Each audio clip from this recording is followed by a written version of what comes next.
What's going on, everybody? Welcome to the channel, and today we are checking out the FuriBee Q95, or also called the Dinosaur. It is the 95mm micro FPV racer. We have the bind and fly version with the FrSky XM receiver. Well, it's supposed to come with the XM Plus receiver. When I received this unit here, I couldn't fly it because it had a broken all-in-one VTX. The lens just fell off and I wasn't able to fly it, so I put a replacement, just an all-in-one VTX. It's just a 25 milliwatt.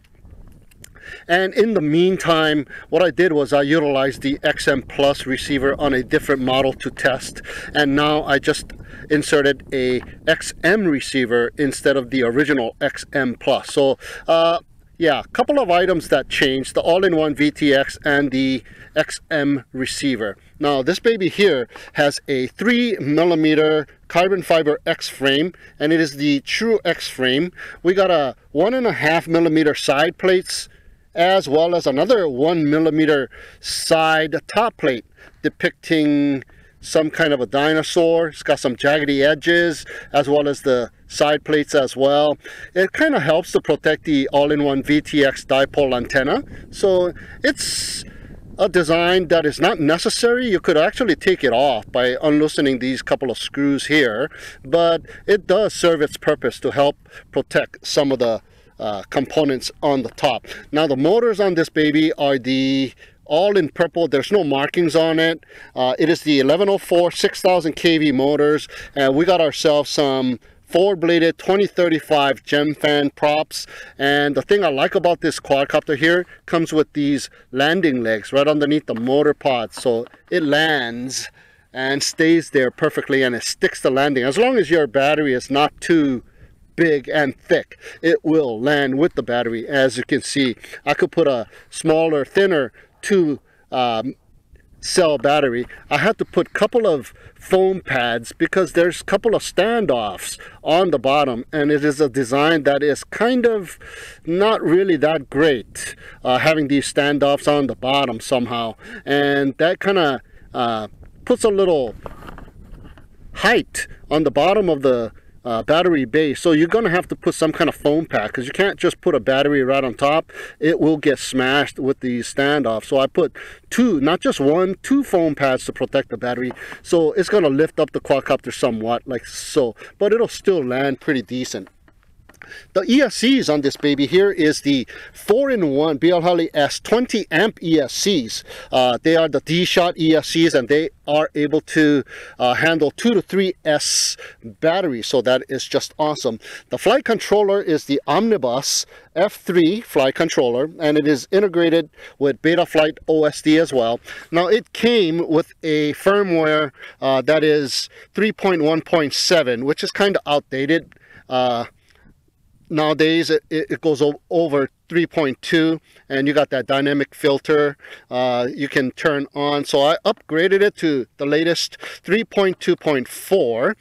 It also supports LED and a buzzer, which we have in the back over here, and the micro USB port is right up on the side here, so you can connect to your computer and get into your configurator.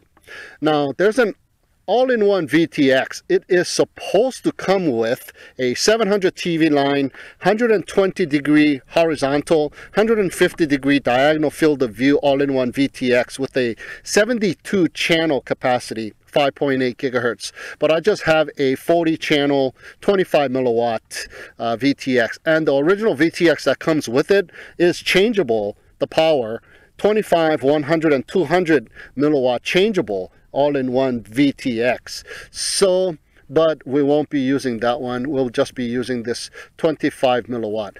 And this one here has a audio or video in and video out cable, which I looped so that I can have video.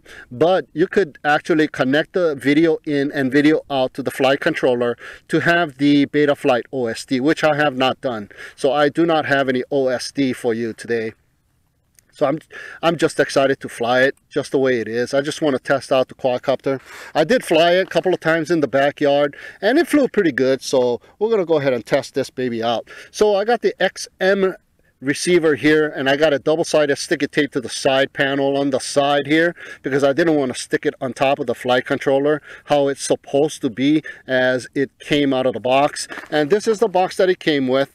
I believe it comes also with some prop guards as well. Not much stuff in there, no instructions or anything like that. So it was ready to bind and fly. All you got to do is press that button on the XM supposedly plus receiver and power up the quadcopter and bind with your transmitter, which I have done to my Tyrannus QX7S. So the only thing that I've done was put a little zip tie so I can hunker down the XM antenna, the single antenna, as well as a zip tie to hold down the power cable, which is a JST power cable.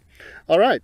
And I think that is just about it. Yeah, and also the foam pad for the battery. And it also comes with this Velcro strap already pre-inserted, which is fantastic because it goes through this little hole on the side and it goes through, so it stays put. It does not slide, but in case you break it, there's tons of room underneath of the ESCs to slide in a new battery strap. So that is just right. All right, so let's go for a little line of sight testing first, and then we'll do some FPV with the FuriBee Q95, the Dinosaur. All right, we are just about ready to go with the Q95 Dinosaur. I forgot to bring my QX7S remote control, but I did bring my QX7, so I had to set up a new model and bind. Very easy to do with the XM receiver. Hold the bind button down, power up the quadcopter, set up a model and bind, and we are good to go. All right, so we're going to test it out with a 450 milliamp GMB 2S battery first. Arming it. There's a slight breeze starting to pick up. We got some LED lights in the back, and they are double blinking in purple, which goes with the theme of the quadcopter, purple motors and purple props. Pretty zippy little quadcopter. Not much power, however, in 2S. It just kind of gradually powers up. So here we go. Let's do a little punch out with the 2S. Yeah, that is the full punch out.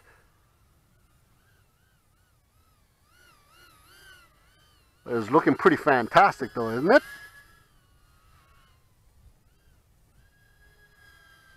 That is the full punch out. Going sideways. Not bad. Not bad. Unfortunately, I don't have OSD, so I can't really configure the parameters. So, well, so if I put stick a 3S battery on here, then I won't be able to lower the parameters. So I'm gonna switch it over to Acro though. Oh, pretty fast flips. I have the rates set at 1.1 and the supers at 0.75. Yeah, when I punch up, it kind of veers to the left a little bit. Okay, yeah, I can do flips, line of sight. 20 seconds. Pretty nice, actually. Very slow and docile with the 2S battery. So good for beginners with the 2S. 10, 9, 8. All right, 7, timer is up. So bringing it in and see if I can do some 2, FPV with the 2S. Okay, before we try out the FPV, I got a 3S battery on here, another GMB, but this time 350 milliamp 3-cell battery. So let's check this out. Like I said, I wasn't able to change the parameters, so we're just running default PIDs, which is not bad.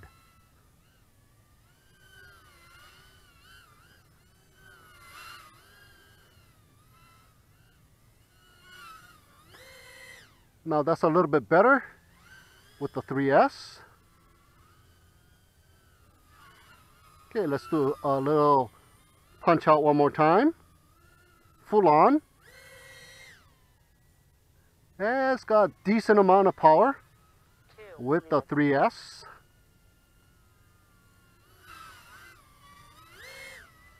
And I don't hear too much oscillations.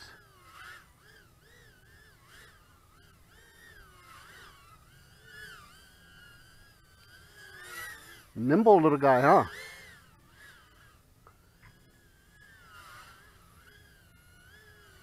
Yeah, there's a little bit of oscillations happening around the turns.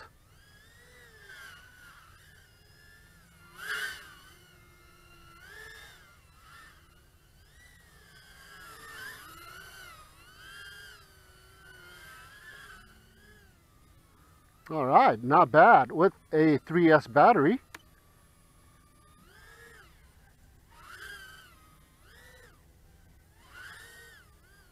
All right, it is happening. So let's go ahead and do the FPV testing. First, I'm gonna do it with a 3S or 2S, and then I'll do another one with a 3S. All right, here we go, ready to go with the Q95 Dinosaur with the 2S battery first, the same GMB 450 I got here going on, and I am using my Amway Commander V1 goggles for the FPV flight and recording on its built-in DVR as well. So let's go ahead and check it out. No OSD. Yeah, wow. That Betaflight integrated OSD is just so awesome. When you don't have it, you feel like you don't have a limb. All right, so let's check it out.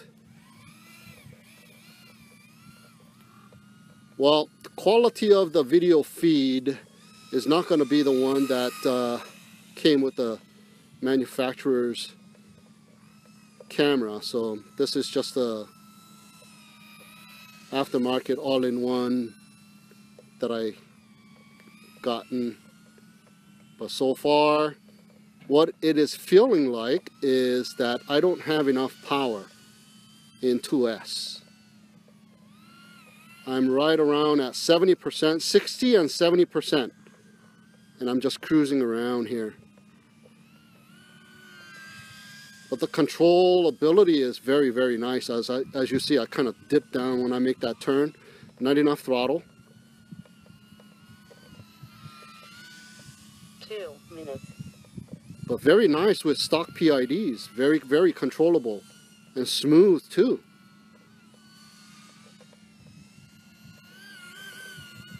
Yeah, I can't really throttle up. It kind of veers to one side as if I got a bad motor.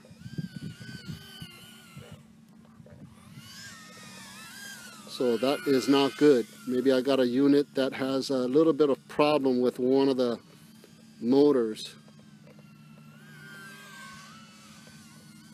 Yeah, as you can see, there's a little bit of twitching going on. Yeah, it's getting worse. Maybe it's not enough amps.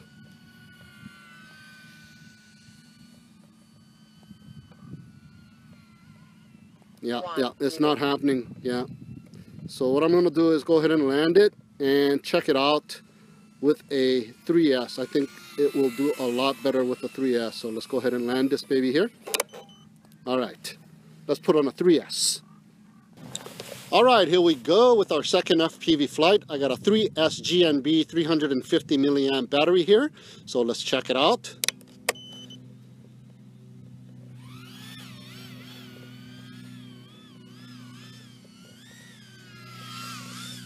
Oh, check that out. The twitching went away.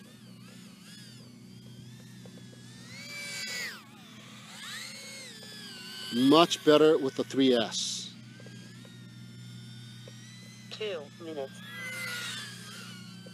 You know, I must say, these Amway Commander goggles are not bad at all. Very clear.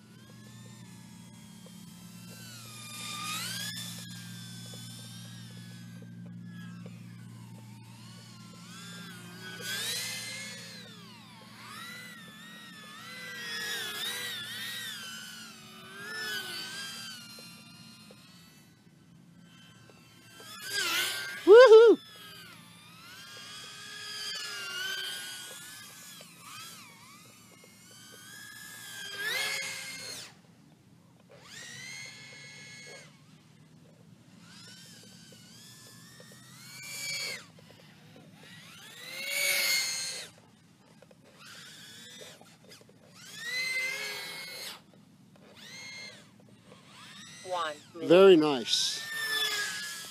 These are some nice maneuverability here.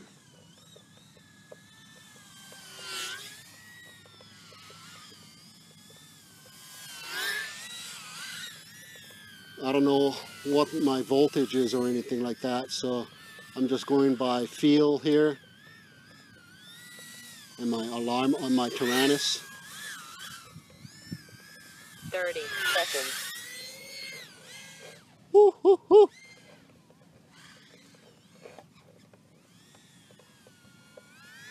20 seconds. Nice. For a 95mm, it is performing with the 3S battery here. 8. Very nice. All right. 6. Timer is about to come to an end, so let's bring it in. 2. 1. Very, very nimble and pretty fast for such a little quadcopter. Wow. Not bad at all.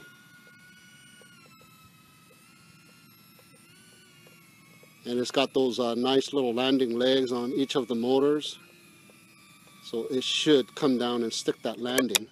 There we go. The battery is a little thick, so it kind of rolls over a little bit, but all in all, very, very nice. I am very impressed with the Q95 Dinosaur with the 3S battery. The 2S battery, not so much. But this thing is meant to be flown with the 3S battery, and we didn't get any oscillations or anything like that. And I'm running Betaflight stock PIDs, so that's just fantastic. Alright, just got done checking out the FuriBee Q95, the Dinosaur. And what can I say? It is just an awesome little flyer with 3S. I've flown it with the 2S 450 GMB batteries, and yeah, not enough power, not enough speed, not enough oomph, and it started to give me some kind of twitching problem towards the end of that FPV flight. I'm not sure what that was all about, due to maybe low voltage or something. But as soon as I switched over to the 3-cell battery, the 350 GMBs, all of that twitching went away and it just flew flawlessly, and it did perform very well with the 3S. So, and right after the flight, I felt the motors on it, and the motors weren't even hot, weren't even warm actually. It was very, very lukewarm. So very nice. And I was running the Betaflight default PIDs because I didn't have OSD. I wasn't able to change profiles or change up the parameters on the PIDs. So I just flown it with the Betaflight stock PIDs, even with the 3S, and it performed flawlessly.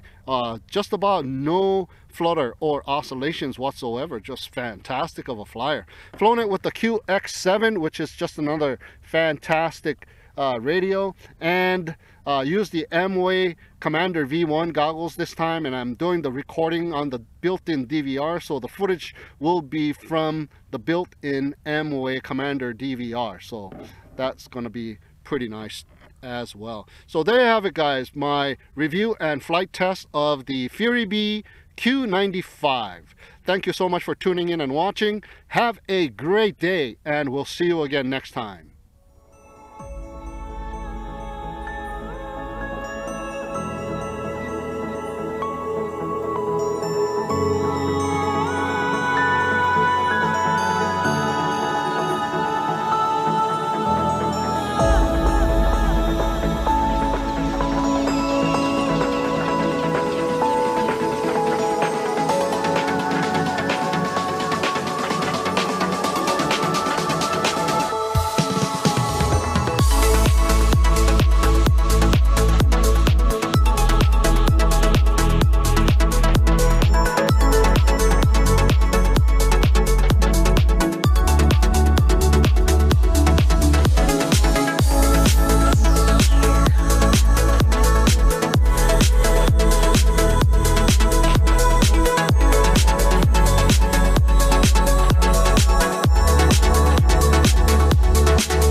imagination began with a new art form.